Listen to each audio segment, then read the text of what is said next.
है किसी में ये हिम्मत कि आपने जातिवाद को तोड़ा हो? है कोई यहां पर यह कह सकता हो कि वाल्मीकि और भंगी समाज के लड़के को अपना दामाद बना लूंगा? है कोई कोरी, है कोई चमार, है कोई भंगी जो कह सकता हो कि हम आपस में भाई हैं? ब्राह्मण से ज्यादा दुश्मन वाल्मीकि को चमार नजर आता है और कोरी को चमार नजर आता है।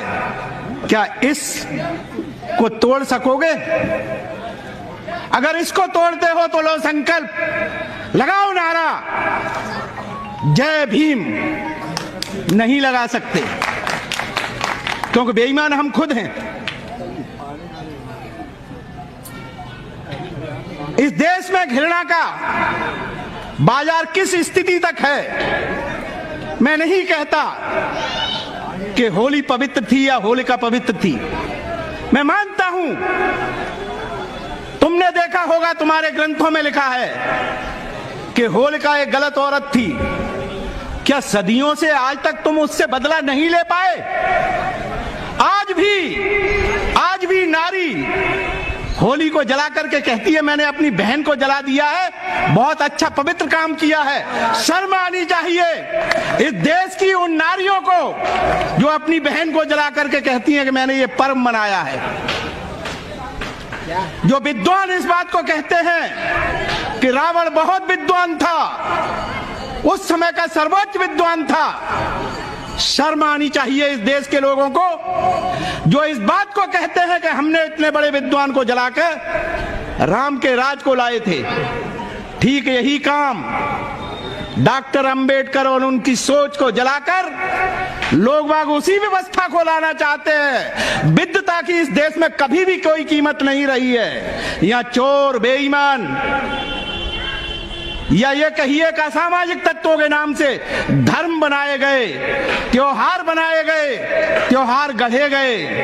यहाँ चोर और जुएबाज लोग बाग त्योहारों को मनाते हैं, उनके त्योहार माने जाते हैं। और तुम जो सबसे कमेरा वर्ग, इस देश का मजदूर और किसान जो सबसे ज्यादा जातियों में बटा हुआ है, उस समाज से पूछिए।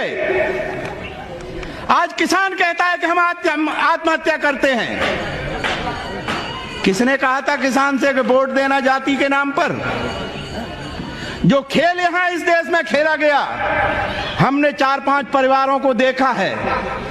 उनके घर के नौनिहालों को जब 2 अप्रैल को मारा गया था, हो सकता है आप लोग सोचते हो कि हमने बहुत अच्छी अपनी शक्ति का प्रदर्शन किया था।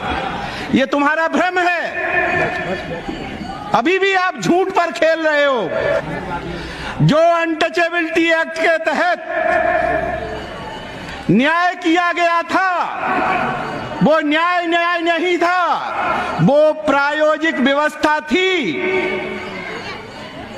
आरएसएस और हिंदुत्व की, जिसमें एक तीर छोड़ा गया था सुप्रीम कोर्ट से, जिससे देश का दलित भड़केगा, ऑर्गेनाइज होगा, और क्योंकि वो अनटचेबिलिटी एक्ट के अगेंस्ट में होगा, इससे देश का किसान, अपने आप को हिंदुत्व कहा जाने वाला, वो सब ऑर्गेनाइज इसलिए हो जाएंगे कि चलो अब हमने इन चमार चूड़ों को एक तरफ करने, इन्हें हमें सबक सिखाना है।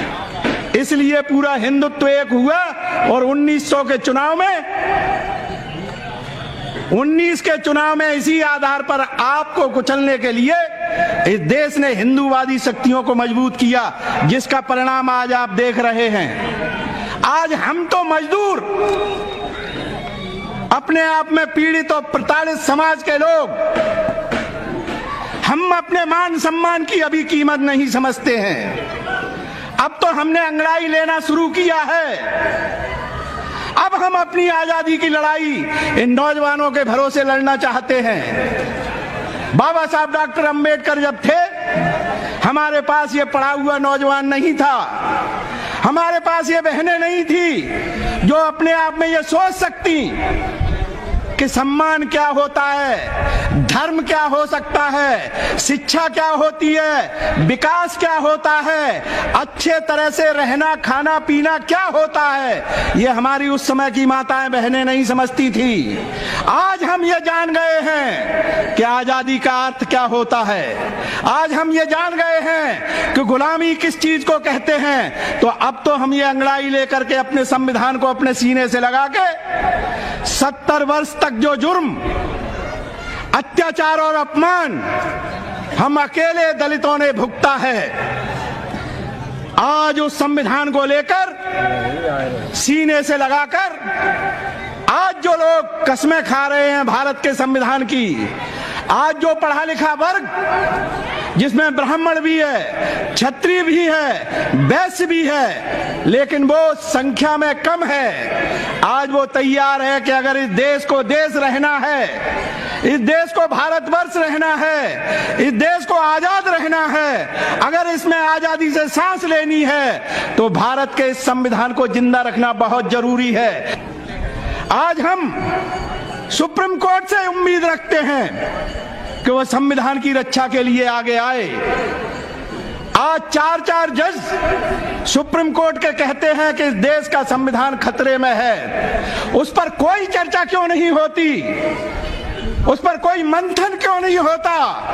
तो आम नागरिक तो सुन के कहेगा ही कि जरूर हमारे देश का संविधान खतरे में है।